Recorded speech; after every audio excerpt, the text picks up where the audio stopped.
Today is the first day of 2023 and there are already thousands of new games on the market. Most of these games are really bad, but some of them are quite amazing. 10 of which are definitely going to be the best mobile games of 2023.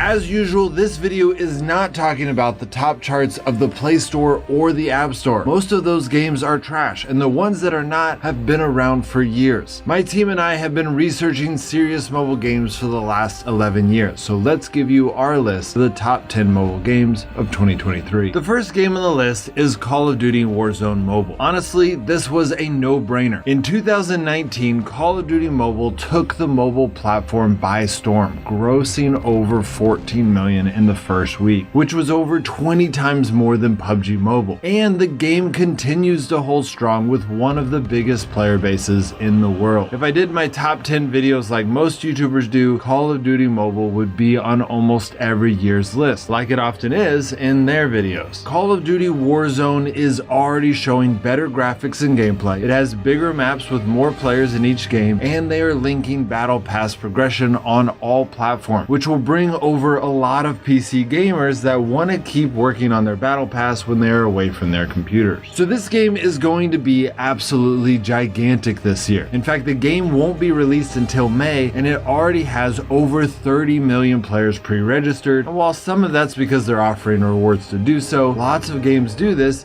and do not get nearly the response. So overall, Activision broke all the records with Call of Duty Mobile in 2019, and I expect they will do it again this year with Call of Duty Warzone. The second game on the list is Ashfall. Ashfall is NetEase's new post-apocalyptic MMO shooter, and in typical NetEase fashion, instead of just making a Fallout mobile, thus incurring the wrath of Fallout fans, they are essentially making their own semi-unique mobile version of the game. I think they might have even bought some of the rights from Fallout because they are using the same music producer, Einan Zur, but more impressively, they also hired Hans Zimmer, who is one of the most famous music directors in the entire music industry. This is a big reason why I'm putting this game so high on this list. From what we can see, the graphics and gameplay are going to be awesome, but that is true of a lot of games coming out this year. What sets this game apart from those other games is first that they are literally sparing no expense on music, hiring one of, if not the best music composer in the world, which of course screams that this will be a AAA game. Second, post-apocalyptic worlds are in vogue right now, and there aren't a lot of good post-apocalyptic MMOs for the phone, meaning that this game will have its own niche in the gaming market. Fallout is a huge franchise largely because it was the best of the post-apocalyptic genre, so if NetEase spares no expense at doing this with Ashfall, I have no doubt it will do amazing this year. The third game is Wuthering Waves. This game is being called a Genshin Impact killer. Personally, I don't believe Genshin will be dethroned by a game too similar to itself, but nonetheless, there is quite a bit of hype for this game. The thing that sets this game apart from the rest is its system for movement and combat. You can see in this gameplay trailer that the game includes several unique elements to movement, like scaling walls, teleporting, and gliding. These techniques can be used during combat, creating incredibly dynamic fights in a way that will be extremely satisfying for players that become skilled at this game. In addition to these mechanics, the story of the game is incredibly intriguing, in which a worldwide disaster called the Calumet brought forth an unknown enemy, but also brought forth the withering substance that, when combined with certain humans called quarters, makes them extremely powerful. You are one of these powerful humans as you undertake the task of figuring out what happened to your world, which I will add happens to be a very open world that you can explore as you desire. The fourth game on the list is Project Stars. Also known as Outerland, this game is the ultimate space survival game with the perfect sandbox feel. In fact, it has gotten so much attention that Tencent ended up buying it, and they are now in charge of the project. Now, this game still has a lot of work. When I played it in its second beta, I said that it might be the buggiest game I have ever played. But honestly, between how amazing the concept is and Tencent's vast amount of resources to work on it, mixed with their proclivity for excellence, I had to put it high on this list. In typical survival game fashion, when your spaceship lands, you are required to gather resources to build up your base. And while some of these resources are similar to an Earth survival game, the game truly captures the feel of being on a different planet. And part of that is the MMO aspects of the game. And then once you and your teammates build a rocket, you can travel to nearby planets to get rarer and more unique resources. Right now, the game's solar system has 5 different types of planets, including stuff like an underwater planet. And the devs seem to be building into their game a great blend of PvE and PvP. Almost every animal in the game can be tamed as a mount, and they are building a fairly complex skill system into the game's crafting option. Also, the game's crafting system has taken such an extreme sandbox approach that if you make something poorly, it simply won't work. You can see here that the first vehicle I made in the game was completely unusable because I built it where the wheels were touching each other, so I had to disassemble the car and try again. I love it when games do stuff like this because it shows that the devs know that their main focus should be to provide the tools for us to play rather than telling us how to play their game. So this game has the raw components of being one of the best games of 2023. The 5th game on the list is Division Resurgence. Personally, I don't think this game deserves to be quite number 5, but shooters do so well on the mobile platform that my team convinced me to bump it up a few from where I wanted it. And as much as I hate to admit it, they have a great point. But in addition to being a mobile shooter, Ubisoft is going all out with this game, saying that they have been able to capture the heart of the franchise and bring it to the mobile platform. This will be a big step for Ubisoft, who has struggled to keep up with some of their Asian-based competitors. I am excited for them as they seem to be doing a good job in the closed beta and hope they do justice to this fantastic Super Soldier style game. The 6th game on the list is Earth Revival, formerly known as Project Arrival. This game is similar in nature to Life After, which is one of the most successful mobile survival games of all time. However, this game has a futuristic theme which makes it feel very different than your typical survival game. Sadly, they got rid of one of the things that intrigued me the most about the game, mainly that the storyline was set on a different planet, because I was excited about gathering new types of resources and fighting new types of monsters. Luckily, they have made it so futuristic and the Earth so evolved that we will get a little bit of that feel because the resources and enemies are quite a bit different than the world we experience. This futuristic theme puts survival on a whole new level and gets me really excited, especially when I think about creating new futuristic weapons. I've played this game in several closed betas now, and each one keeps getting better, and I think they are finally going to be ready to show off this game to the world this year. The 7th game on the list is Dawnlands. I recently got to play this game in its 2nd beta, and I was blown away. The graphics honestly weren't my favorite at first, but they really grew on me over time. The art style is unique and everything is beautiful, which is strangely relaxing. And that isn't necessarily something I thought I wanted, but it was really nice. But what really sets this game apart is their dedication to an open world and open world mechanics. In addition to what you might expect from an open world, like traveling wherever you want to fight whatever you want, this game lets you build wherever you want, like in the middle of a town, and terraform wherever you want. I don't think I've ever seen this much freedom in a mobile game ever. The game feels like Valheim on the PC. Obviously the graphics are way different and there's a lot more NPCs in the game, but other than that it feels a lot like it, and I think that will be very attractive to serious mobile gamers. The 8th game on the list is Synced. Right now the closed beta on this game is only on Steam, but the game will be released on the mobile platform as well. Synced is a match-based rogue looter shooter developed by Next Studios, which has a little bit of a battle royale feel, but is actually quite a bit different. Instead of getting pushed closer and closer together by a radiation zone, Synced centers the action around 3 harvesters, which show up mid to late game. In the meantime, you can go anywhere killing mobs and players to get Nerva, which is how you win the match, and money, which lets you upgrade your gear. You can also capture a nano robot guardian, which will be a significant game changer in the battles to come. Once the harvesters arrive, you can activate them to start getting tons of Nerva, but that will also attract all of the surrounding players who all want to take control of your harvester. Your defense of this area will lead to an epic bloodbath in which the victor will ascertain the 500 Nerva reward from the harvester. So similar to Battle Royale in some ways, but also quite a bit different in others, like the fact that you have 3 lives in the match, preventing one fancy sneak attack from throwing off your good game. The 9th game on the list is Valorant Mobile. There's a lot of hype about this game, even though the devs give us very little information information about it, especially when it comes to release dates. 8 months ago, it was leaked that a secret beta was active in the Chinese regions, coupled with screenshots, but we still haven't heard much since then. Recently, another reliable source leaked that a closed beta should become available in the first quarter of this year. So in reality, this game will probably be a better fit for the top list of 2024, since even if this game does come out this year, it will be very late into the year. But there is enough hype for this game that I felt like I needed to put it on this list. The final game on this list is Zenless Zone Zero. I know some people are going to be pissed at me for putting miHoYo's newest game so low on this list, but these lists are not about which game will get fanboyed the most by a game company's fan base. Rather, this list is about serious mobile gamers, and while big companies do attract more serious gamers because those bigger companies have proven more trustworthy, they still have to earn the trust of those gamers with each game. And so far, I would argue Zenless Zone Zero has not done that. Other than art style, there really hasn't been a ton released about the game yet. There are a few fight scenes, so that gives us a little taste of the gameplay, but they are so short it still leaves a lot of questions on how the game will play out, and there's definitely no information about the world and how open it will be. So I went ahead and put this on the list out of my respect and belief in miHoYo, but also stand by my decision to keep it low on this list until they show us more about the game. Perhaps you will find it higher up on this list as the year goes on. Okay, so those are the top 10 mobile games of 2023, but I do have 4 more honorable mentions for you. The first honorable mention is what I'm calling Project Destiny. This game has never been announced by NetEase, but by connecting the dots between NetEase's investment of $100 million into Bungie back in 2019 and a survey NetEase shared with me and a few other YouTubers late in 2021, I figured it out, and the game is going to be a huge hit. If you want to know more about the game or just see how I first discovered this information, make sure to check out my top 10 mobile shooters of 2022. However, the reason I didn't put it on this list is because I don't think it will be coming out this year. The second honorable mention is Odin Valhalla Rising. This is a game that I have been predicting to be close to the top for 2 years now, because even in the closed beta, it exploded in Korea and made hundreds of millions of dollars. But they have continued to delay its global release to the point of wondering if the game will ever come. Well, I have finally announced its release date, and it isn't coming until the fourth quarter of 2023. So I predict this game will fit better at the top of the list for 2024. The third honorable mention is Project DX, which I am only mentioning because it is the #1 most commented about upcoming game on this channel. I think Project DX is going to be an amazing game because Durango was amazing, but I'm 99% sure it will not be coming out in 2023. The game is still called by its project name, and up until last month, the only reason we knew anything about it was because we intercepted one of Nexon's posts. Fortunately, Nexon did make their first official announcement about the game with this teaser trailer, but in reality, this trailer gives us no actual footage or information about the game, so I think it's safe to say that this project is still a long way off. Well, that's it guys, hope that helped. If you're thinking, dang it, a lot of these games aren't out yet, this is because we still have 12 months left for this year. If you were wanting to watch a video with games that are already out, I just released a video 2 weeks ago with my final list of the top 10 mobile games of 2022. And I will also be updating this list throughout the year, so if that interests you, make sure to subscribe to get those notifications. Alright guys, I'll see you next time.